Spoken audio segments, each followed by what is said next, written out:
এই পরিসমাপ্তি ঘটাকে কেন্দ্র করে আল্লাহ রাব্বুল আলামিন কুরআন আল কারীমের মধ্যে একটা সূরা দিয়েছেন, যে সূরাটার নাম হচ্ছে সূরাতুল জিলজাল। নাম কি? সূরাতুল জিলজাল। অনেকের কমন পড়ে গেছে। ইমাম সাহেব নামাজের ভিতর পড়েন, সুর দিয়ে পড়েন, কিন্তু কি পড়েন আমরা বুঝতেও পারি না, অনুধাবনও করতে পারি না। আজকে চেষ্টা করব অল্প সময় এই বিষয়ে কিছু কথা বলবার জন্য। তো আসুন, এই সূরাটির অবস্থান হচ্ছে কোরআন আল কারীমের 30 নম্বর পারায় এই সূরাটির অবস্থান। কোরআনুল কারীমের সূরা সংখ্যা হচ্ছে 114টি। এই 14টির মধ্যে 99তম সূরাটি হচ্ছে সূরাতুল জিলজাল। এই সূরাতে আল্লাহ তাআলা একটি রুকু দিয়েছেন, 8টি আয়াত দিয়েছেন, 36টি শব্দ দিয়েছেন এবং 156টি বর্ণমালা দিয়ে আল্লাহ তাআলা এই সূরার আলোচনা শেষ করেছেন। সকলে আওয়াজ করে পড়েন সুবহানাল্লাহ। সম্মানিত ভাইরা, কিছু মুকাদ্দমা বলে আমি শুরু করছি। আমাদের এই কোরআন আল কারীম যেটা আমার সামনে আপনারা দেখতে পাচ্ছেন, দেখছেন তো সবাই? এই কোরআন আল কারীমের মধ্যে আয়াত সংখ্যা কত? 6666টি। এটা হচ্ছে আমাদের একটা মত। তবে আরো একটা মত হচ্ছে 6434টি। কারণ এই কোরআন রিসার্চ বিভিন্ন কায়দায় হয়। অনেকে বড় আয়াতকে ছোট করে দুটো করেছেন, এক একটা মত করেছেন। তবে প্রসিদ্ধ মত হচ্ছে 6666টি। এই এতগুলো আয়াত দিয়ে আল্লাহ তাআলা মানুষের কাছে কি মেসেজ রেখেছেন বা কি দিয়ে পূর্ণ করেছেন? এই কোরআনে আল্লাহ তাআলা 6666টি আয়াতের মধ্যে 500 আয়াত দিয়েছেন। এগুলাকে বলা হয় আহকামাত। কি বলা হয়? আহকামাত। বা 500 মানে হুকুম, হুকুম বলি, বিধান বলি, কোনটা হালাল, কোনটা হারাম, কোনটা জায়েজ, কোনটা না জায়েজ, কোনটা বৈধ, কোনটা অবৈধ, এই সংবলিত আয়াত দিয়েছেন কোরআনে 500। কত? বাকি থাকে কত? আপনার অঙ্কে দুর্বল। 6166টি। নূরুল আনওয়ার কিতাবের মধ্যে শুরুতেই লেখা হয়েছে আল্লাহ তাআলা এই যে হুকুমাত দিয়েছেন 500 আয়াতে, বাদবাকি আয়াতগুলো আল্লাহ তাআলা বান্দাদের জন্য উপদেশ দিয়ে, বিভিন্ন ঘটনাবলী দিয়ে আল্লাহ রাব্বুল আলামিন বান্দাকে নসিহত করেছেন। সুবহানাল্লাহ। তবে যেমনে মন চায় তেমনি নসিহত করেন নাই। মন চাইলো টান দিল কানে হাত দিয়ে, আর গলার সুর ভালো, আওয়াজ সুন্দর করে দিয়ে, এভাবে আল্লাহ রাব্বুল আলামিন উপদেশ কোরআনে দেন নাই। তিনি যেভাবে দিয়েছেন এই ক্যাটাগরির সিস্টেম বা নমুনা হচ্ছে 3টা। কয়টা? কয়টা? আপনি আমার কথাগুলো যদি খেয়াল করেন, আমার সামনের আলোচনাগুলো বুঝতে সহজ হবে। তাহলে আল্লাহ রাব্বুল আলামিন যেমনে খুশি তেমনে এই 6166 আয়াতকে পূর্ণ করেন নাই। আল্লাহ রাব্বুল আলামিন যে 3টা নমুনা এই নসিহতগুলো করেছেন, তার একটা ভাগের নাম হলো আত-তাসগীর বিআলাইল্লাহ। আল্লাহ রাব্বুল আলামিন তার কুদরতের বিবরণ দিয়েছেন। আসমান কেমনে বানিয়েছেন, পাহাড় কেমনে বানিয়েছেন, এরপরে বিভিন্ন সৃষ্টি কিভাবে বানিয়েছেন, এই সম্বলিত আয়াত কোরআনে দিয়েছেন 2000-এর অধিক। পড়েন সুবহানাল্লাহ। এরপরে 2 নম্বরে দিয়েছেন আত-তাসগীর বিআইয়ামিল্লাহ। ইতিপূর্বে কিছু ঘটনাকে উল্লেখ করেছেন। ইতিপূর্বে ঘটে গিয়েছে মুসার কাহিনী, ফিরাউনের কাহিনী, নমরুদের কাহিনী, বিভিন্ন স্বৈরাচারের কাহিনী, এগুলো তুলে ধরে আল্লাহ তাআলা নসিহত করেছেন। এমন আয়াতের সংখ্যা কোরআন আল কারীমে 2000। কয় হাজার? 2000। বাকি থাকলো কত? 2000। আর 2000 আয়াত আল্লাহ তাআলা পূর্ণ করেছেন আত-তাসগীর বিমা বাদাল মাউত। মৃত্যুর পরের অবস্থা, ভালো কাজ করে ভালো অবস্থায় যদি কার মৃত্যু হয়, ভালো আমলনামা নিয়ে যদি কারো মৃত্যু হয়, তার জন্য জান্নাতের নিয়ামত, তার জন্য জান্নাতের পুরস্কার। আর কেউ যদি বদকার হয়ে, খারাপ হয়ে মারা যায়, তার জন্য যে শাস্তির বিধান জাহান্নাম, কোন শাস্তি কেমন, কোন পাপ করলে কোন শাস্তি, এই সংবলিত আয়াত দিয়েছেন। বাদ বাকি আয়াতগুলোতে সকলে জবান খুলে পড়েন আল্লাহু আকবার। এখন আসেন, আজকে আমরা যে আলোচনা করব যে সূরা দিয়ে, এই সূরাটি কোন ক্যাটাগরির মধ্যে পড়ে? এই আয়াতটি, এই সূরাটির নাম যদিও বললেন জিলজাল, তবে এই সূরার আরো একটি নাম আছে। এই নামটি হচ্ছে সূরাতুল জামিআ। সূরাতুল জামিআ তার মানে জমাকৃত সূরা। তার মানে হচ্ছে দুনিয়া আখেরাত এই তিনটি বিষয় আল্লাহ তাআলা এই যে তিনটি ক্যাটাগরিতে আলোচনা করেছেন, এই তিনটা ক্যাটাগরি এই এক সূরার মধ্যে দিয়েছেন। পড়েন সুবহানাল্লাহ। তার মানে আল্লাহর কুদরতের বিবরণ, আল্লাহ তাআলা সামনে কি ঘটাবেন এই বিষয়টা, এরপরে মৃত্যুর পরের অবস্থা নিয়ে আলোচনা করেছেন। ঠিক আছে? তো আমি আবারও ইনফরমেশন গুলো দিচ্ছি। সূরা সিরিয়াল নাম্বার হচ্ছে 99। এই সূরাটি 8টি আয়াতে আল্লাহ তাআলা শেষ করেছেন। সূরাটি মদিনায় অবতীর্ণ হয়েছে। তবে নাজিল হলো কেন? নাজিল হওয়ার কারণটি হচ্ছে আল্লাহ রাসূল যখন বললেন যে আমাদের সামনে কিয়ামত আছে, কিয়ামত আসবে, মানুষের সুকর্ম এবং কুকর্মের ফলাফল দেওয়া হবে। এই দিনটার নাম কি? কিয়ামত। নাম কি? কিয়ামত। এই দিনটা আসবে, কিন্তু সমসাময়িক লোকেরা এটাকে অস্বীকার করলো। তারা বলল যে না, এমন কিছু হবে না, জন্ম নিয়েছি, মৃত্যু হবে, এটাই আমাদের শেষ। এমন এক শ্রেণী বা আমাদের অন্যান্য ধর্মাবলম্বীর মধ্যেও কিন্তু এই বিশ্বাস আছে। কিন্তু দুর্ভাগ্যজনক হলো সত্য যে আমরা অনেক মুসলমানের সন্তান এই চিন্তা করি যে দুনিয়ার থেকে যা পারি খেয়ে যাই, মরণের পরে আমার আর কোনো টেনশন নেই। আছে না? বলেন। তো যাই হোক, আল্লাহ তাআলা শুরু করছেন যে এই দুনিয়ার পরিসমাপ্তিটা কিভাবে ঘটবে। আল্লাহ তাআলা বলছেন, ইযা যুলজিলাতিল আরদু জিলজালাহা। এই পৃথিবীটাকে প্রবল বেগে কাঁপিয়ে তোলা হবে, গোটা জমিনটাকে কাঁপিয়ে তোলা হবে একটা ফুৎকারের মধ্য দিয়ে। কয়টা ফুৎকার? একটা ফুৎকারের মধ্য দিয়ে গোটা জমিনটাকে কাঁপিয়ে তোলা হবে। কিছুদিন আগে, মাত্র 3 দিন আগে ভূমিকম্প হয়েছে। ঢাকাতে হয়েছে, কিশোরগঞ্জে হয়েছে, গোপালগঞ্জে হয়েছে, কিন্তু বাগেরহাটে হয় নাই। আবার কিছুদিন আগে ফ্রান্সে প্রায় 6000-এর উপরে মানুষ মারা গিয়েছে এই ভূমিকম্পে, কিন্তু বাংলাদেশে হয় নাই। কিন্তু সামনে আল্লাহ রাসূলকে আল্লাহ তাআলা বলছেন, ইযা যুলজিলাতিল আরদু জিলজালাহা।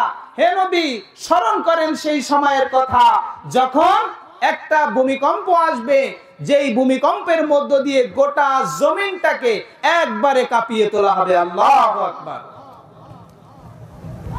আমরা সাধারণ ভূমিকম্পে দেখি ঢাকাতে বিভিন্ন জায়গায় অনেক বিল্ডিং ধসে গিয়েছে, শুনি না? বিল্ডিং ধসে, পাহাড় ধসে মানুষগুলো মারা যায়। তো আল্লাহ তাআলা এই যে বড় বিকট ভূমিকম্প হবে, আল্লাহ রাব্বুল আলামিন এই সম্পর্কে কোরআনুল কারীমের 22 নম্বর সূরা সূরাতুল হজ্জের প্রথম আয়াতে আল্লাহ তাআলা বলছেন, ইয়া আইয়ুহান নাসুত্তাকু রাব্বাকুম ইন্না যালজালাতাস সাআতি শাইউন আযীম। হে দুনিয়ার মানুষ সকল, ইত্তাকু রাব্বাকুম, তোমরা তোমাদের সেই মহান রবকে ভয় করো, যেই মহান রব এমন একটা কিয়ামতের দিন এমন একটা ভূকম্পন সৃষ্টি করবেন, গোটা জমিনটাকে একটাবার দুনিয়ার সমস্ত জমিনটাকে তিনি কাঁপিয়ে তুলবেন। আর এই যে দুনিয়াটাকে কাঁপিয়ে তুলবেন, এই কাঁপাবেন তখন ইসরাফিল আলাইহিস সালাম সিংহায় ফুৎকার দিবেন। যখন আল্লাহ রাব্বুল আলামিন হযরতে মিকাইলকে সৃষ্টি করার 500 বছর পরে, হযরতে জিবরিল আমিনকে সৃষ্টি করার 500 বছর আগে, মিকাইলকে সৃষ্টি করার 500 বছর পরে, জিব্রাইলকে সৃষ্টি করার 500 বছর পূর্বে একজন বিশেষ বৈশিষ্ট্যের মধ্য দিয়ে একজন ফেরেশতাকে সৃষ্টি করেছেন, যার নাম হলো হযরতে ইসরাফিল আলাইহিস সালাম। সুবহানাল্লাহ। এই ইসরাফিল আলাইহিস সালাম 11টা ছিদ্রওয়ালা একটা সিংহা মুখের মধ্যে নিয়ে, কয়টা ছিদ্র? 11টা ছিদ্র। এই ছিদ্রগুলো কত বড়! এই তামাম আসমান আর জমিনকে যদি একটা ছিদ্রের মধ্যে দেওয়া হয়, ওই সিংহার ওই ছিদ্রের কোথাও স্পর্শ হবে না। কি বিশেষ বৈশিষ্ট্য! এই সিংহাটা নিয়ে, এত বড় সিংহাটা নিয়ে যেই মুখের মধ্যে ধরে আছেন, ওই মুখটা কত বড়! যেই মুখের যে চেহারা নিয়ে দাঁড়িয়ে আছেন, সেই চেহারাটা কত বড়! যেই মাথা নিয়ে দাঁড়িয়ে আছেন, ওই মাথাটা তাহলে কত বড়! আর মাথাটা যদি অত বড় হয়, পুরো দেহটা কত বড়! এই বিশেষ বৈশিষ্ট্যধারী হযরতে ইসরাফিল আলাইহিস সালাম, তিনি সিংহা মুখের ভিতরে নিয়ে অপলক নয়নে আরশে আজিমের দিকে তাকিয়ে আছেন। কখন তার রব তাকে আদেশ করবেন, আর আদেশ পাওয়া মাত্রই তিনি সিংহায় ফুৎকার দেওয়া আরম্ভ করবেন। আর তিনি যখন প্রথমবার সিংহায় ফুৎকার দিবেন, তিনি মোট সিংহায় ফুৎকার দিবেন 2 বার। কোরআনের বর্ণনা অনুযায়ী 2 বার, হাদিসের পরিভাষায় 3 বার। তিনি যখন প্রথমবার সিংহায় ফুৎকার দিবেন, তখন পৃথিবীর এই অবস্থাটা কেমন হবে? গোটা জমিনটা কাঁপিয়ে তোলা হবে। এই ঘটনা ঘটবে তখন ইসরাফিল সিংহায় ফুৎকার দিবেন যখন। আর সিংহায় প্রথমবার ফুৎকার দেওয়ার পরে এই পৃথিবীর অবস্থাটা কেমন হবে শোনেন। আল্লাহ রাব্বুল আলামিন কুরআনুল কারীমের 69 নম্বর সূরা সূরাতুল হাক্কা এর 13 নম্বর আয়াত থেকে বলছেন, ফাইযা নুফিখা ফিস সূরি নাফখাতুন ওয়াহিদা ওয়া হুমিলাতিল আরদু ওয়াল জিবালু ফাদুক্কাতা দাক্কাতাও ওয়াহিদা ফায়াউমাইযিন ওয়াকাআতিল ওয়াকিআ। আর যখন সিংহায় প্রথমবার ফুৎকার দেওয়া হবে, তখন গোটা জমিনটাকে আল্লাহ রাব্বুল আলামিন কাঁপিয়ে তুলবেন। আর এই কাঁপিয়ে তোলার পরে যে পাহাড়গুলি আছে, যেই নির্মাণধীন যেই বিল্ডিং গুলো আছে, সবগুলো ধসে মাটির নিচে, জমিনের নিচে চলে যাবে। আর পাহাড়গুলো যে আমরা দেখি জমিনের বুক চিরে আসমান মুখোমুখি হয়ে দাঁড়িয়ে আছে, এই পাহাড়গুলো ধুলি কণার মতন সব শেষ হয়ে যাবে।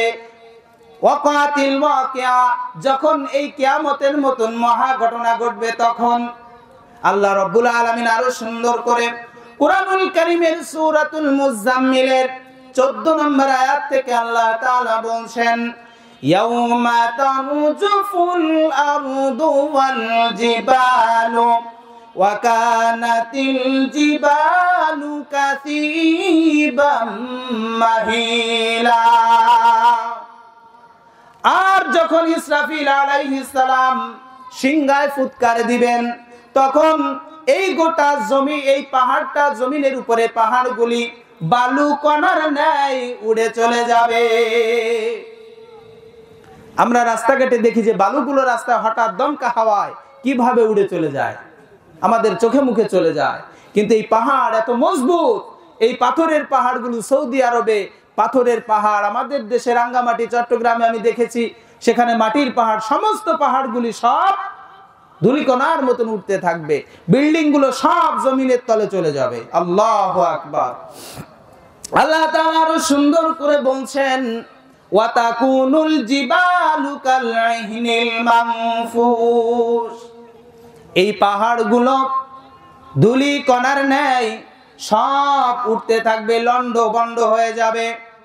আল্লাহ রাব্বুল আলামিন এই ইযা জুলজিলাতিল আরদু জিলজালাহা, যখন কিয়ামতের এই বড় ঘটনা ঘটবে, ভূমিকম্পের মধ্য দিয়ে শুরু হয়ে যাবে, তখন পৃথিবীর একটা ফুৎকারে পৃথিবীর উপরে যা কিছু থাকবে সব কিছু জমিনের তলে চলে যাবে। কোনো কিছু আর অবশিষ্ট থাকবে না। কিন্তু যিনি অবশিষ্ট থাকবেন তিনি কে? আল্লাহ তাআলা বলছেন লিমানিল মুলকুল ইয়াউম। যখন সবকিছু শেষ হয়ে যাবে, সবকিছু চলে গেল, মানুষগুলো কানের পর্দা ফেটে একবারেই সব মারা যাবে, আপনার বিল্ডিং গুলো সব মাটির তলে চলে যাবে, পাহাড়গুলো ধূলিকণার ন্যায় চলে যাবে। আল্লাহ তাআলা অন্য জায়গায় আরো সুন্দর করে বলছেন এই জমিনটাকে উঁচু করে এরপরে আছাড় মেরে টুকরো টুকরো করে দেওয়া হবে। কিচ্ছু যখন অবশিষ্ট থাকবে না, তখন আল্লাহ তাআলা বলবেন ইয়া দুনিয়া আইনা জিবালুকি, হে দুনিয়া তোমার উপরে সেই স্থির থাকা মজবুত পর্বতমালাগুলো কোথায়? আইনা জিবালুকি আইনা আশজারুকি আইনা আনহারুকি আইনাল জাব্বারিন। তোমার জমিনের উপরে সেই পাহাড়গুলো কোথায়? সেই জমিন, সেই গাছগুলো কোথায়? সেই বিল্ডিং গুলো কোথায়? এরপরে আল্লাহ বলবেন এরপরে বলবেন আল্লাহ তাআলা যে দুনিয়ায় সেই দাম্ভিকতার সাথে বিচরণকারী সেই জালিম গুলো কোথায়? আল্লাহ তাআলা বলবেন হে দুনিয়া, তোমার উপর বিচারণ করা সেই দাম্ভিকতার সাথে সেই কলার, সেই গা, সেই মোটা মোটা সেই লোকগুলো কোথায়? যারা মানুষের উপর জুলুম করে বেরিয়েছিল তারা কোথায়? আজকে সব শেষ হয়ে গেছে। তখন আল্লাহ তাআলা ডাক দিয়ে বলবেন লিমানিল মুলকুল ইয়াউম। আজকের এই দিনের রাজত্ব কার? বলেন, আজকের এই দিনের রাজত্ব কার? আল্লাহ। তখন তো আপনারা থাকবেন না, আপনারা তো জবাবও দিতে পারবেন না, জবাব দেওয়ার কেউ থাকবে না। তখন আল্লাহ তাআলা নিজের এই প্রশ্নের উত্তর নিজে দিয়ে বলবেন লিল্লাহিল ওয়াহিদিল কাহ্হার। আজকের দিনের এই রাজত্ব একমাত্র মহামহিয়ান সত্তা, যিনি তিনি কে? আল্লাহ। এই জন্য আল্লাহ তাআলা বলেন ইযা যুলজিলাতিল আরদু জিলজালাহা। কিয়ামতের ঘটনা তখন শুরু হয়ে যাবে যখন এই পৃথিবীটাকে, এই জমিনটাকে প্রবল বেগে প্রকম্পিত করা হবে, গোটা জমিনটাকে কাঁপিয়ে তোলা হবে। আর এই ঘটনা ঘটবে তখন ইসরাফিল আলাইহিস সালাম সিংহায় ফুৎকারে দিবেন তখন। এরপরে কি ঘটবে আল্লাহ তাআলা পরবর্তী আয়াতে বলছেন ওয়া আখরাজাতিল আরদু আসকালাহা। আর সেই দিন এই জমিনের মধ্যে যা কিছু আছে জমিন তা উদ্রিপ করে বের করে দিবে। প্রশ্ন হচ্ছে জমিনের মধ্যে কি আছে আর জমিন কি বের করে দিবে নাকি? মুফাসসিরিনগণ অনেকগুলো তাফসীরের ভিতরে দেখেছি প্রায় সমস্ত মুফাসসিরগণ বলেছেন, তিনটা অর্থ দিয়েছেন কি বের করবে জমিনের। জমিন, এই জমিনের মধ্যে অসংখ্য লক্ষ লক্ষ অগণিত মানুষ ঘুমায় আছে, মাটির নিচে চলে গেছে। ইসরাফিল আলাইহিস সালাম প্রথম ফুৎকারের পরে যখন এই মাটিগুলো বের করে দিবে তখন এই মানুষগুলোকে সর্বপ্রথম বের করে দিবে জমিন। আল্লাহ তাআলা বলছেন ওয়া ইযাল আরদু মুদ্দাত ওয়া আলকাত মা ফিহা ওয়া তাখাল্লাত। আর এই জমিনটাকে সম্প্রসারণ করে দেওয়া হবে, এই জমিনটাকে সমতল করে দেওয়া হবে। প্রথম ফুৎকারের পরে যখন দ্বিতীয় ফুৎকার দিবেন তখন এই জমিনটাকে সমতল করে দেওয়া হবে, সমতল করে দেওয়া হবে। এই তারকারাজি, এই আসমান, নক্ষত্র, মহাকাশ সব কিছুকে যখন মাটির সাথে মিশিয়ে দেওয়া হবে, সাগরের মধ্যে আগুন জ্বালিয়ে দেওয়া হবে, এই সমতল করা হবে এ কারণে, কারণ ওই মাঠে যিনি হাসরের মাঠ, বিচারের মাঠ কায়েম করবেন তিনি কে? আল্লাহ। তখন ওয়া আলকাত মা ফিহা ওয়া তাখাল্লাত। এরপরে মানুষগুলো বিভিন্ন অবস্থায় দলে দলে সেই হাসরের মাঠের দিকে রওনা দিয়ে আরম্ভ করবেন। এরপরে আল্লাহ তাআলা বলছেন সুম্মা নুফিখা ফীহি উখরা ফাইদা হুম কিয়ামুন ইয়ানজুরুন। মানুষগুলো দলে দলে সেই দিন বের হয়ে হাসরের মাঠের দিকে যেতে থাকবে। অন্য সূরার অন্য আয়াতে আল্লাহ বলছেন আফালা ইয়ালামু ইযা বুসিরা মা ফিল কুবুর। মানুষ কি সেই সময়ের কথা জানে না যেই সময় তাদেরকে বের করে দেওয়া হবে। তাহলে জমিনের থেকে বের হবে এক নম্বরে কি? মানুষ। দুই নম্বরে এই জমিনের উপরে আমরা যে ঘোরাফেরা করি, আমরা যে বিচারণ করি, এই বিচারণ সুকর্ম কুকর্ম সব কিছু এই জমিনের কাছে রেকর্ড করে রেখেছেন কে? আল্লাহ। জমিন সেই দিন সব কিছু বের করে দিবে। এরপরে জমিন 3 নম্বরে বের করে দিবে এই জমিনের তলে লুকিয়ে থাকা স্বর্ণ, রৌপ্য, মণি, মুক্তা, জহরাত, এগুলো বের করে দিবেন। কিন্তু সেই দিন মানুষের সামনে বাঁধবে, কিন্তু মানুষ সেগুলো গ্রহণ করবে না। কালকে সকালবেলা যদি এখানে দেখেন স্বর্ণের একটা পাহাড়, যার যা কিছু আছে খুন্তা সাফল রায়দা তা নিয়ে এসে বস্তা ভরে নেওয়ার জন্য মারামারি, খুনোখুনি, অনেকের জীবনও চলে যাবে নাকি, এরকম একটা অবস্থা হবে। কিন্তু সেই দিন এইগুলা থাকবে, কিন্তু মানুষের কোনো কাজে আসবে না। পেলেন কোথায়? আল্লাহ তাআলা বলছেন ইয়াউমা লা ইয়ানফাউ মালুন ওয়ালা বানুন। সেই দিন মানুষের সামনে ধন সম্পদ গুলো বের হয়ে পড়বে। সবার সামনে বের যখন হয়ে যাবে সোনা, মুক্তা, রৌপ্য, যার জন্য মানুষ মারামারি, কামড়াকামড়ি, জীবন হারিয়ে ফেলে, কিন্তু সেই দিন সামনে পাওয়ার পরেও সেই মানুষগুলো তা কিছু গ্রহণ করবে না। কারণ সেই দিন তারা বুঝে যাবে ইয়ানফাউ মালু ওয়ালা বানুন, সেই দিন এই ধন সম্পদ কোনো কাজে আসবে না। এটা বুঝে ফেলবে যে আমার এই সম্পদ কোনো কিছুই আমার আর কাজে আসবে না। এজন্য আল্লাহ তাআলা বলছেন ইদা জুলজিলাতিল আরদু জিলজালাহা, যখন এই পৃথিবীটাকে প্রথম ফুৎকারের সময় কাঁপিয়ে তোলা হবে, এই জমিনটাকে কাঁপিয়ে তোলা হবে, ওয়া আখরাজাতিল আরদু আসকালাহা, আর তখন জমিন তার ভিতরের যা কিছু আছে সব কিছু উদ্রিক করে দিবে, বের করে দিবে। যত অন্যায় করেছেন, অপকর্ম করেছেন, সব সেই দিন জমিন বের করে দিবে। আর যত ভালো কাজ করেছেন সব আল্লাহর কাছে এই জমিন বের করে দিবে। এরপরে দুনিয়ার এই অবস্থা যখন চলবে, সব কিছু শেষ হয়ে যাবে, স্বর্ণ, পৃথিবী স্বর্ণগুলো সব সামনের পরে রাখা থাকবে, মানুষগুলো পাগলের মতন থাকবে। এই অবস্থা, দুনিয়ার এই অবস্থা দেখে তখন মানুষগুলো বলে উঠবে, আল্লাহ তাআলা পরবর্তী আয়াতে কোট করে দিয়েছেন ওয়াকালাল ইনসানু মালাহা।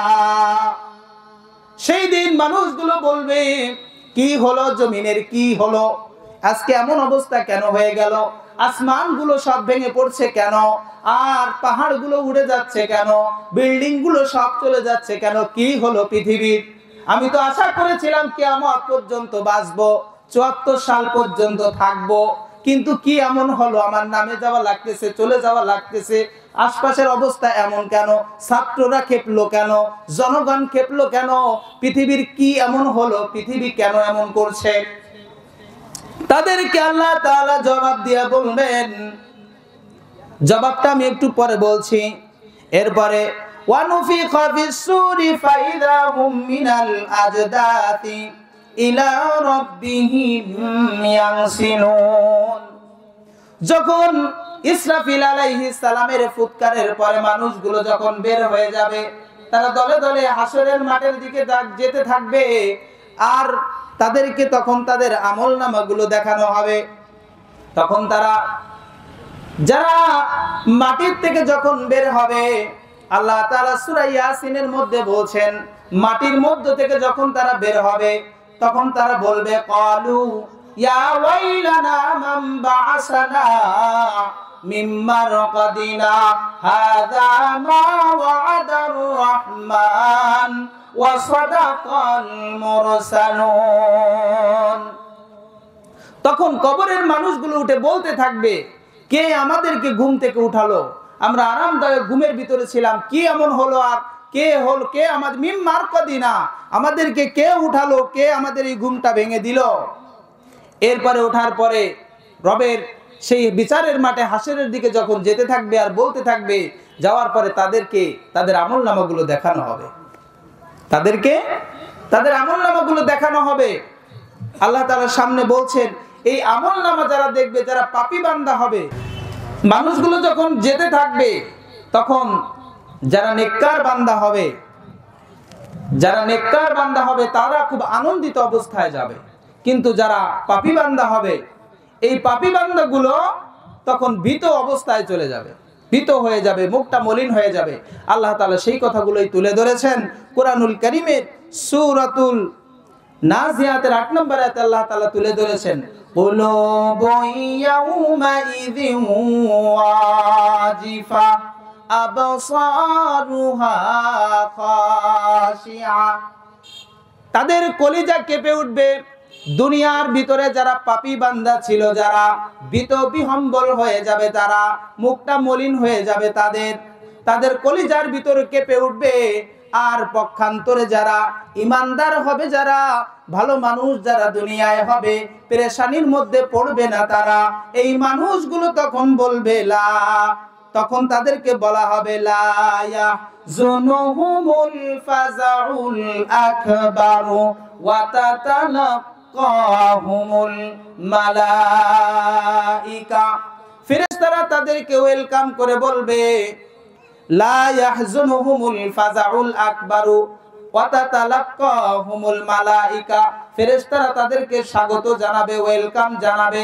আল্লাহ পাক আরো সুন্দর করে অন্য আয়াতের মধ্যে বলছেন ইন্নাল্লাহা, আল্লাহ তাআলা বলছেন ইন্নাল্লাযীনা ক্বালু রাব্বুনাল্লাহু সুম্মা ইসতাকামু তাতানাজ্জালু আলাইহিমুল মালাইকা আল্লা তাখাফু ওয়া লা তাহজানু ওয়া আবশিরু বিল জান্নাতিল্লাতী কুনতুম তুআদুন।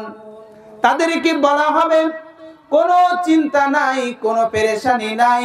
ওয়া আবশিরু বিল জান্নাতিল্লাতী, তোমরা জান্নাতের সুসংবাদ গ্রহণ করো। কুনতুম তুআদুন, তোমাদেরকে এই জান্নাতের সুসংবাদ যিনি দিয়েছেন তিনি কে? এজন্য ইদা জুলজিলাতিল আরদু জিলজালাহা, জমিনটাকে কাঁপিয়ে তোলা হবে। ওয়া আখরাজাতিল আরদু আসকালাহা, আর জমিনের মধ্যে যা কিছু আছে জমিন সেই দিন উদ্রিক করে দিবে। আর পৃথিবীর এই অবস্থা দেখে মানুষগুলো বলবে ওয়াকালাল ইনসানু মালাহা, জমিনের কি এমন হলো, জমিন এমন আচরণ কেন করছে, এই পৃথিবী কেন এমন আচরণ করছে? তাদেরকে বলা হবে, তাদের সামনে আওয়াজ দিয়ে শুনিয়ে দেওয়া হবে ইয়াউমাইদ, আল্লাহ এবং তার রাসূল সবথেকে ভালো জানেন। আল্লাহ রাসূল বললেন ফাইন্না আখবারাহা আন তাশহাদা আলা কুল্লি আবদিন আও আমালিন বিমা আমিলা আলা যাহরিহা তাকুলু আমিলাত কাযা ওয়া কাযা ফি ইয়াউমিন কাযা ওয়া কাযা। অর্থাৎ তোমরা এই জমিনের উপরে যা কিছু করো, এইটা জমিন সেই দিন বের করে দিবে। শুনতেছেন তো আপনারা? এই দুনিয়ার উপরে যা কিছু করেছেন, মানুষের উপর জুলুম করেছেন, মানুষের উপর অন্যায়ভাবে হত্যাকাণ্ড চালিয়েছেন, এই জমিনের উপরে বসে বসে আপনি অন্যের জমি দখল করেছেন, অন্যায়ভাবে অন্যের গায়ে হাত দিয়েছেন, অন্যের সম্পদ ভোগ করেছেন, সেই দিন কিন্তু এই জমিন এই সবগুলো উদ্রিক করে বের করে দিবে, খবর বের করে দিবে। আবার এই ময়দানে এসেছেন, ওয়াজ নসিহত শুনছেন, মসজিদে যাচ্ছেন, এইগুলো কিন্তু জমিন বের করে দিবে। আপনারা কোনটা চান? এই আলোচনা বুঝতেছেন? কঠিন হচ্ছে আপনাদের জন্য? তাফসীরুল কোরআন বিল কোরআন, কোরআনের এক আয়াতের তাফসীর অন্য আয়াত দিয়ে। বাজে কোনো কথা বলছি কোন বই থেকে? একটা নাই, কোরআনের পথে আসছি। কতগুলো আয়াত হয়ে গেছে আমি নিজেও জানি না। তাহলে এই জমিনের উপরে বসে মানুষ যা কিছু করবে সব সেই দিন বের করে দিবে। কিন্তু আরেকটা ব্যাপার শোনেন, সেই দিন আজকে আমাদের গায়ে তো জোর বেশি, বিরুদ্ধে কিছু বলতে গেলেই গলা চিপে ধরে, আছে না?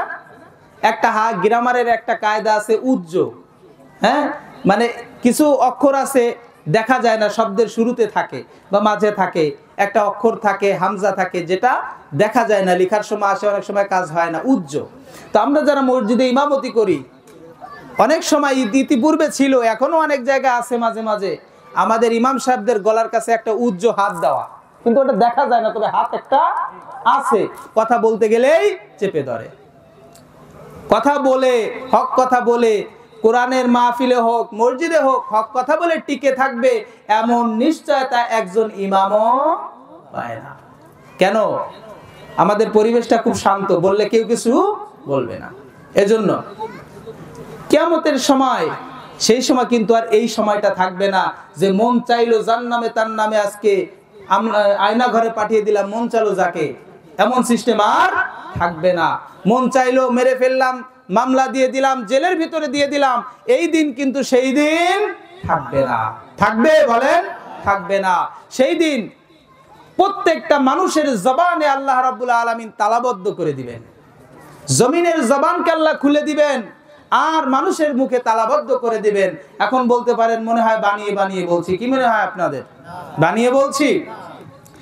আল্লাহ রাব্বুল আলামিন বলেন, আল-ইয়াউমা নাখতিমু আলা আফওয়াহিহিম ওয়া তুকাল্লিমুনা আইদিহিম ওয়া তাশহাদু আরজুলুহুম বিমা কানু ইয়াকসিবুন। সেই দিন আমি মানুষের মুখে তালাবদ্ধ করে দিব, মানুষগুলো আর কথা বলতে পারবে না, কিন্তু তার হাতের দ্বারা যে কর্মগুলো করেছে, এই কর্মগুলো সাক্ষী দিয়ে দিবে কার কাছে? কার কাছে দিবে? এই হাত দিক মিথ্যা মামলা করেছেন, লিখেছেন, এই হাত উঁচু করে করে ইসলামের বিরুদ্ধে স্লোগান দিয়েছেন, আলেমের বিরুদ্ধে স্লোগান দিয়েছেন, মসজিদের ইমামের বিরুদ্ধে কথা বলেছেন, এই হাত সেই দিন কার দরবারে সাক্ষী দিবে? কার দরবারে দিবে? আল্লাহর দরবারে কিন্তু সাক্ষী দিয়ে দিবে। শুধু আঙ্গুল যে সাক্ষী দিবে তা কিন্তু না, আল্লাহ তাআলা আরো সুন্দর করে বলে দিয়েছেন, হাত্তা ইযা মা জাউহা শাহিদা আলাইহিম সামউহুম ওয়া আবসারুহুম ওয়া জুলুদুহুম বিমা কানু ইয়ামালুন। সেই দিন তোমাদের শুধু মুখ তালাবদ্ধ হয়ে যাবে, আঙ্গুল কথা বলবে, ব্যাপারটা কিন্তু তা না। সামউহুম ওয়া আবসারুহুম, তোমাদের কান সেই দিন কথা বলবে কার কাছে? ওয়া জুলুদুহুম, তোমাদের গায়ের চামড়াগুলো তোমাদের সেই দিন আল্লাহর কাছে সাক্ষী দিবে। তোমার চোখগুলো, এই চোখ দিয়ে কার উপর চোখ রাঙাইছো, কাকে চোখ টিপে দিয়েছো, চোখ কিন্তু সাক্ষী দিয়ে দিবে। কি শুনেছো কান দিয়ে, এই সাক্ষী কিন্তু আল্লাহর কাছে দিবে। এই জন্য আল্লাহ তাআলা বলছেন, ইয়াউমা ইযিন তুহাদ্দিসু আখবারাহা, জমিন সেই দিন তার মধ্যে এই যাবতীয় যত ভিডিও যা কিছু আছে সব কিছু ভিডিও করে একটা স্তূপ জমিনের কাছে আছে না নাই, সেইটা একদিন কিন্তু আল্লাহর কাছে সাক্ষী দিয়ে দিবে। আর ওই যে মানুষ প্রশ্ন করেছিল, পৃথিবী কেন এমন করছে, আমার সমস্ত গোমর কেন পৃথিবী ফাঁস করে দিচ্ছে, জমিন বের করে দিচ্ছে, তাদের জবাব দিয়ে বলা হবে, ওয়াকালাল বিআন্না রাব্বাকা আওহা লাহা, এই সব কিছু যার হুকুমে হয়েছে তিনি কে? আল্লাহু আকবার। কার হুকুমে হয়েছে? আল্লাহর হুকুমে হয়েছে। কি সেই দিন কারো কোনো হুকুম থাকবে? সেই তো থাকবে না, তা হুকুম দিবে কোত্থেকে? এই সমস্ত কিছু মেসাকার হয়ে যাবে, শেষ হয়ে যাবে তার হুকুমে, যিনি চিরঞ্জীব, যিনি সবথেকে ক্ষমতাময়ী, যিনি চিরস্থায়ী। ঠিক কিনা বলেন? দেখেন এরপরে আর দুটো আয়াত, পাঁচটা আয়াত হয়ে গেছে। ইয়াউমা ইযিন ইয়াসদুরুন নাসু আশতাতা, 6 নম্বর আয়াত। ইয়াউমা ইযিন ইয়াসদুরুন নাসু আশতাতা লিউরাউ আমালাহুম, যেহেতু বিচারের মাঠে সবাই চলে গেছে, আল্লাহ তাআলা তাদেরকে নিয়ে গেছেন, এখন তাদেরকে লিউরাউ আমালাহুম, তাদের আমলনামা তাদেরকে দেখানো হবে। নেককার বান্দা যারা হবে, নেককার বান্দারা সম্মানের সাথে ডান হাত দিয়ে তাদের আমলনামা পাবে, আর বদকার যারা হবে পিছন দিক দিয়ে বাম হাতে তাদের আমলনামা দিয়ে দেওয়া হবে। কিন্তু যখন আমাদের সম্মানের সাথে ভালো ফলাফলের ভালো রেজাল্টটা যখন আমাদের হাতে আসে, তখন আমরা কি আনন্দিত হই না খুব বেজার হই? সকলে জবান খুলে পড়েন। আপনারা বলেছিলেন আমার সাথে কথা বলবেন যতক্ষণ আমি থাকবো, বলেছিলেন না? তাহলে আপনারা আবার নিস্তব্ধ হয়ে গেলেন কেন? দেখে একটা তাকবীর দেন, লিল্লাহে তাকবীর। আরো আওয়াজ করে লিল্লাহে তাকবীর। সুন্দর ফলাফল পেলে, ভালো ফলাফল পেলে আমাদের আনন্দ লাগে না? লাগে। তখন ওই জান্নাতি বান্দাগুলো যারা ডান হাতে তাদের আমলনামাগুলো পাবে, তারাও খুশি হবে, তারাও আনন্দিত হবে। তারা আনন্দ হয়ে কি কথোপকথন করবে দেখেন, মজার মতন একটা ব্যাপার আল্লাহ তাআলা সেই কথাগুলোই তুলে দিয়েছেন। আল্লাহ তাআলা কুরআনুল কারীমের 69 নম্বর সূরা সূরাতুল হাক্কা এর 19 নম্বর আয়াত থেকে আল্লাহ বলছেন, ফাআম্মা মান উতিয়া কিতাবাহু বিয়ামিনিহি ফায়াকুলু হাউমুকরাউ কিতাবিয়া ইন্নী যানানতু আন্নী মালিন হিসাবিয়া ফাহুয়া ফি ঈশাতির রাদিয়া। ডান হাতে যেই বান্দাগুলো আমলনামা দেওয়া হবে যাদের হাতে, এই মানুষগুলো আনন্দে আত্মহারা হয়ে যাবে, উল্লাসিত হয়ে যাবে, আর তারা বলতে থাকবে, আমরা জানতাম আমাদের রব আমাদের কাছ থেকে এক সময় বিচারের আমাদের হিসাবগুলো নেবেন, আন্নী মুলাকিন হিসাবিয়া। আমরা বলতাম, আমরা বিশ্বাস করতাম আমাদের রব আমাদের কাছ থেকে হিসাব গ্রহণ করবেন। আজকে সেই দিন আমাদের সামনে এসে গেছে, আর আমাদের রব আমাদেরকে সেই আমলনামাটা ডান হাতে দান করেছেন। পড়েন সুবহানাল্লাহ। আল্লাহ আমাদের আমলনামা যেন ডান হাতে পাই সেই তৌফিক দিয়ে দেন। পক্ষান্তরে যারা বেঈমান হয়ে যারা কবরবাসী হয়ে যাবে, যারা পাপাচার বান্দা হয়ে কবরবাসী হয়ে যাবে, যারা কিয়ামতের ময়দানে পাপ অবস্থায় উঠবে, তারা অহুম ইয়াহমিলুনা আওসারহুম আলা যুহুরিহিম, তাদের পিঠের উপরে তাদের পাপের বোঝাগুলোকে চাপিয়ে দেওয়া হবে। এই বান্দাদেরকে আমলনামা কোন হাতে দেওয়া হবে? সকলে আওয়াজ করে বলেন, কোন হাতে দেওয়া হবে?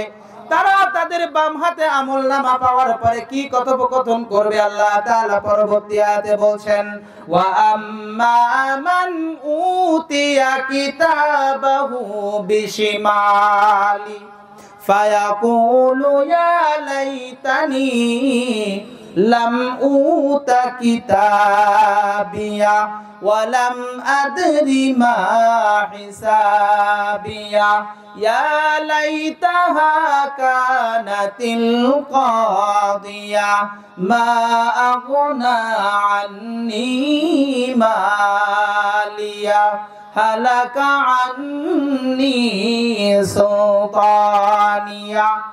পাপাচার বান্দাগুলো সেই দিন বলবে, যারা বাম হাতে আমলনামা, কোন হাতে? বাম হাতে যারা আমলনামা যাদেরকে দেওয়া হয়েছে ওই বান্দাগুলো তখন বলবে, আজকে এই হিসাব যদি আমাদেরকে দেওয়া না হতো কতই না ভালো হতো আমাদের জন্য। ইয়া লাইতানি, হায় আফসোস, এই আমলনামা কত নিকৃষ্ট আমলনামা আমাদের। কারণ ওই বান্দা যখন আমলনামাটা এইভাবে হাতের মধ্যে ধরবে, দেখবে তিনি চুরি করেছেন, ওই চুরির পাপ ওখানে লেখা আছে। মানুষ হত্যা করেছে, ওটা লেখা আছে। মানুষের অধিকার নষ্ট করেছে, দিনের কাজ রাতের বেলায় করেছে, এগুলো ওখানে লেখা আছে। যখন এই যে লেখা আছে, আল্লাহ তাআলা বলেন, লা ইউগাদিরু সগীরাতান ওয়ালা কাবীরাতান ইল্লা আহসাহা। একটা ছোট বড় কোনো গুনাহ, কোনো কিছুই এই আমলনামা থেকে মিসিং হওয়ার সম্ভাবনা নাই। সব কিছু সেখানে লেখা থাকবে।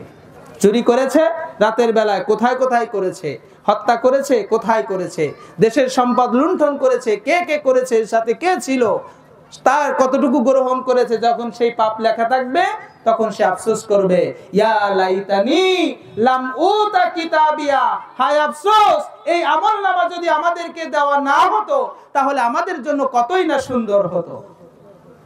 ওয়ালাম ইয়া লাইতাহা কানাতিল কাদিয়া মা আগনা আন্নি মালিন হিসাবিয়া, আমাদের তো দুনিয়ার জমিনে থাকতে কত ক্ষমতা ছিল, কত টাকা পয়সা ছিল, কত জনগণ আমার সাথে থাকতো, কত চেহারা সুন্দর আমার ছিল, আমার কথা কতই না সুন্দর ছিল, আমার কোনো কিছুর অভাব ছিল না, আমি সুন্দরভাবে বিচরণ করে বেড়াতাম, কিন্তু সেই ধনসম্পদ, সেই ক্ষমতা, সেই চেহারা, সৌন্দর্য, টাকা পয়সা, মা আগনা আন্নি মালিন হিসাবিয়া, সেইগুলো আমার আজকে কোনো কাজে আসতেছে না।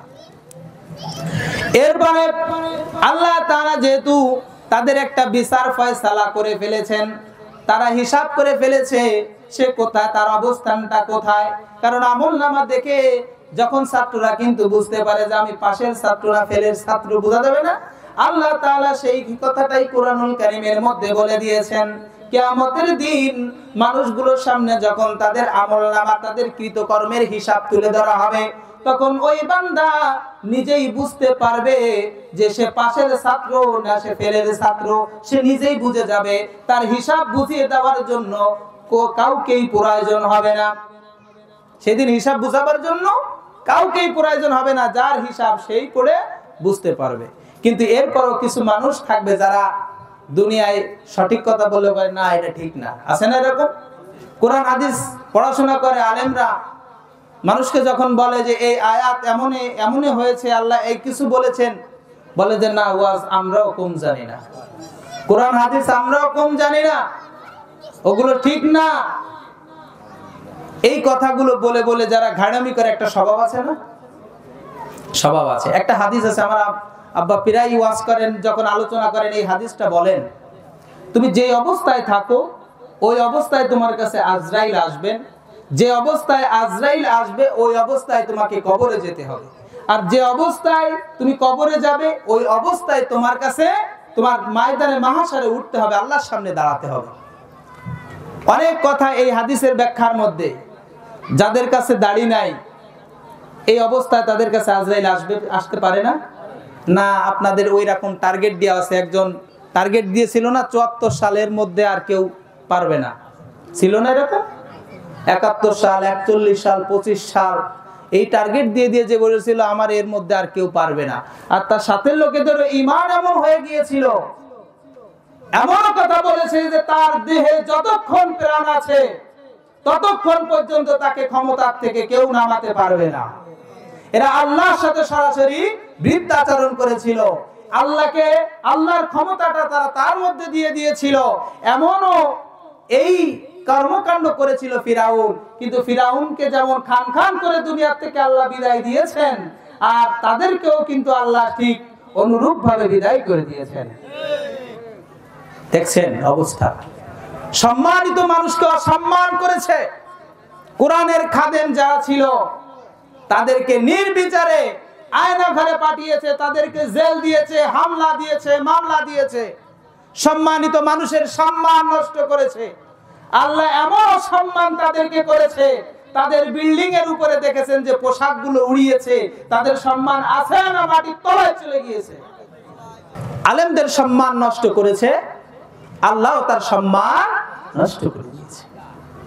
এই জমিনে, এই দেশে আবার নাকি তিনি আসবেন, আবার নাকি তিনি আসার ইচ্ছা করেন।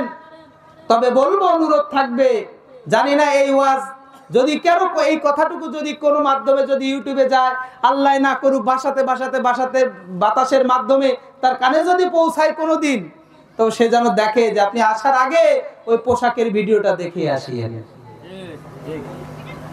আমি আর বিস্তারিত বলছি না। তো যাই হোক, এই যে গাদ্দারি করা মানুষগুলো, এই গাদ্দারি অবস্থায় তো তার কাছে আজরাইল আসবে, আর এই আজরাইল যখন আসবে গাদ্দারি অবস্থায়, তখন তার ওই অবস্থায় কবরে যেতে হবে। ওই অবস্থায় কবরে যাবে, ওই অবস্থায় কোথায় উঠবে বলেন? হাসরের ময়দানে উঠবে। তখন ওখানে যে ও গাদ্দারি করা শুরু করবে, করবে না? করবে। ফেরেশতা আল্লাহ তাআলাকে বলবে, আল্লাহ আমি ছিলাম এক দলের লোক, তোমার ফেরেশতা ছিল আর এক দলের লোক। তুমি দুইজন ফেরেশতা তো দিয়েছিলে দুই কাজে, আমি ছিলাম এক দলের, ও ছিল আরো এক দলের। এই জন্য আমার যত ভালো কাজ খারাপ কাজ ও আমার কোনো কিছু লেই নেই, ওর মন মতো ও লিখে গেছে। যেমন আমাদের এই হিসাবটা কিন্তু আমাদের সমাজে চলে যে আমরা এক দলের লোক আর এক দলের ভালো কাজ সহি দেখতে পারে না, পারে আছে। দেখেন গত 5 তারিখের আগে যদি খালেদা জিয়া যদি আপনার হজ করতে যায়, তখন যারা ছিল ক্ষমতায় তারা বলতো ও হজ হবে না, এতিমের টাকা যদি মেরে খায় তাহলে তার হজ হয়, ও হজ হবে না। আর এখন যদি অন্য দলের কেউ যায়, তখন বিরোধী যারা থাকে তারা বলে ও কুরবানি 10টা দিলেও কোনো কাজ হবে না। এই কথাটাও তারা সেদিন বলবে যে তোমার এই ফেরেশতা এক দলের ছিল, আমি আর এক দলের ছিলাম, ওরা পাবো আমার শত্রুতা বশত আমার নামটা ওখানে দিয়ে দিয়েছে। আল্লাহ কি প্রমাণ দিতে পারবেন না? কি মনে হয় পারবেন? পারবেন। সে আল্লাহকে একটা ডাক দেন তো, লিল্লাহি তাকবীর। আল্লাহ তাআলা সেই দিন তাদের এই আমলনামা যখন তারা অস্বীকৃতি জানাবে, আল্লাহ রাব্বুল আলামিন এই জমিনকে, ওই যে ওয়া আখরাজাতিল আরদু আসকালাহা, তাদেরকে সেই সাক্ষী জমিন যখন বের করে দিবে তখন চেয়ে থাকবে। কুলুবু ইয়াউমা ইদিন ওয়াজিফা আবসারুহা খাশিয়া, তখন ওই আমলনামা জমিন যখন বের করে দিবে তখন তারা কলিজায় একটা কাঁপন মেরে উঠবে, তাদের চেহারাটা মলিন হয়ে যাবে, চেয়ে চেয়ে দেখবে যে অবস্থাটা কি, এরপরে কোন উসলত দেব, দোষ কার ঘাড়ে দেব। এমনও সময় গিয়েছে যে সময় নিজে অন্যায় করে, সমাজে অনেক লোক আছে এরকম, নিজে অন্যায় করে আরেকজনের উপরে দোষ চাপায় দেয়, আছে না? আছে। গত কিছুদিন আগে এক জায়গায় একজনের ঘরেতে আগুন দিয়েছে, প্রায় 5টা-7টা ঘর একটা জায়গায় ওই পাশে, তো আগুন লাগায় দিছে, ভালো কথা, খবরে সব জায়গায় মিডিয়া প্রত্যক্ষদর্শী সব আসছে।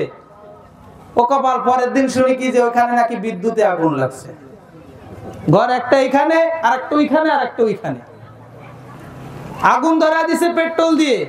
বা যারা আগুন ঘরের ভিতরে ছিল, বাচ্চারা ছিল, বাচ্চাদের গায়ে আগুন লেগেছে। পরের দিন সকালবেলা খবর কি, কিসে লাগছে? বিদ্যুতে লাগছে। ওইখানে যারা ছিল ফেরেশতা, ওরা লিখতে গেছিল, যারা গিয়েছিল ধরাইতে ওরা কি ফেরেশতা ছিল, ওরা তো লিখতে গেছে যে আমরা লিখে নিয়ে আসি কে কিসে কিসে আগুন লাগছে, কোথায় সমস্যা, কোথায় পানি ছিল, কে কে পানি দিছে, ওটা ওরা লিখতে গেছিল। তো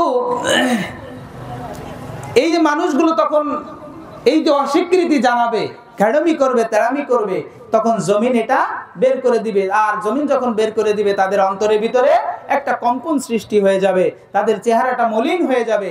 এরপরে আল্লাহ তাআলা, এরপরে যখন দেখছে মুখ দিয়ে যখন বাড়াবাড়ি করছে, আল্লাহ রাব্বুল আলামিন তখন তাদের মুখে তালা মেরে দিবেন। সূরা ইয়াসিনের 36 নম্বর সূরা ইয়াসিনের মধ্যে আল্লাহ তাআলা এই কথাটা বলছেন, আমি বলছি আগে, আল ইয়াউমা নাখতিমু আলা আফওয়াহিহিম ওয়া তুকাল্লিমুনা আইদিহিম ওয়া তাশহাদু আরজুলুহুম বিমা কানু ইয়াকসিবুন। সেই দিন তাদের মুখে তালাবদ্ধ করে দিবেন আল্লাহ তাআলা, তাদের হাত কথা বলবে, তাদের পা কথা বলবে, তাদের চোখ কথা বলবে। সামউহুম ওয়া আবসারুহুম ওয়া জুলুদুহুম বিমা কানু ইয়ামালুন, তাদের সেই দিন সব সাক্ষী দিয়ে দিবে। তখন বিচারের একটা ফয়সালা তো দরকার নাকি, কোথায় যাবে, কোথায় তার অবস্থানটা কি। আল্লাহ তাআলা সেই কথাটাই পরবর্তী 2 আয়াতে বলছেন। আল্লাহ তাআলা পরবর্তী আয়াতে বলছেন, ফামান ইয়ামাল মিসকালা যাররাতিন খায়রান ইয়ারা, তাদেরকে যেহেতু তাদের একটা হিসাব হয়ে গেছে, এখন তাদের পুরস্কার দেওয়ার পালা। ফামান ইয়ামাল মিসকালা যাররাতিন খায়রান ইয়ারা, যদি কেউ অনুপরিমাণ ভালো কাজ করে, এই প্রতিদান তাকে দেওয়া হবে। ওয়া ইয়ামাল মিসকালা যাররাতিন শাররান ইয়ারা, আর অনুপরিমাণ খারাপ কাজও যদি কেউ করে, সেই প্রতিদান তাকে দেওয়া হবে। এই আয়াত যখন পড়লেন, আমি এই কথাটি বলেই শেষ করছি। এই আয়াতটা যখন আল্লাহ রাসূল পড়লেন হযরত আবু বকরের সামনে, আবু বকর ছিল খুব নরম না গরম, নরম মনের মানুষ ছিলেন। তিনি হাউমাউ করে কান্না শুরু করে দিলেন। তিনি আল্লাহ রাসূল জিজ্ঞেস করলেন, হে আবু বকর, কেন কান্না করো? তিনি বললেন যে হে আল্লাহ রাসূল, আল্লাহ যদি যাররা যাররা পরিমাণ আমার হিসাবগুলো নেই তাহলে তো বিচারের দিন আমি ধরা খেয়ে যাব, আমাদের তো পার হওয়ার কোনো সুযোগ থাকবে না। যদি এই যাররা যাররা পরিমাণের হিসাবও যদি আল্লাহ তাআলা নেয়, তখন আল্লাহ রাসূল বললেন, আবু বকর, আল্লাহ যদি কাউকে দয়া করে হিসাব সহজ করে দেয়, সে সরাসরি আল্লাহর জান্নাতের দিকে চলে যাবে। সুবহানাল্লাহ। আর যদি আল্লাহ কোনো ভালো মানুষের কাছ থেকে হিসাব নেয়, যে তুই সিজদাটা একটু লম্বা করলি না কেন, রুকুটা আর একটু করলি না কেন, আর একটা টাকা সদকা করলি না কেন, এই কায়দাও যদি কারো কাছ থেকে, ভালো মানুষের কাছ থেকে হিসাব নেয়, তার কি হিসাব দেওয়ার সুযোগ থাকবে? থাকবে না। এই জন্য আল্লাহ রাসূল বলছেন, যদি হিসাব আল্লাহ দয়া করে কারো প্রতি দয়া করেন, দয়া করে তার হিসাবটা যদি সহজ করে দেন, তাহলে সে আল্লাহর জান্নাতে চলে যাবে। এজন্য আল্লাহর নবী আল্লাহর কাছে দোয়া করতেন, আল্লাহুম্মা হাসিবনি হিসাবাই ইয়াসীরা। হে আল্লাহ, তুমি আমার হিসাবটা, আমার প্রতি কঠোর হইও না, আমার হিসাবটা তুমি সহজ করে নিও। আমাদের হিসাবটাও যেন আল্লাহ তাআলা সহজ করে নেন। পড়েন আমিন। আসসালামু আলাইকুম ওয়া রাহমাতুল্লাহি ওয়া বারাকাতুহু।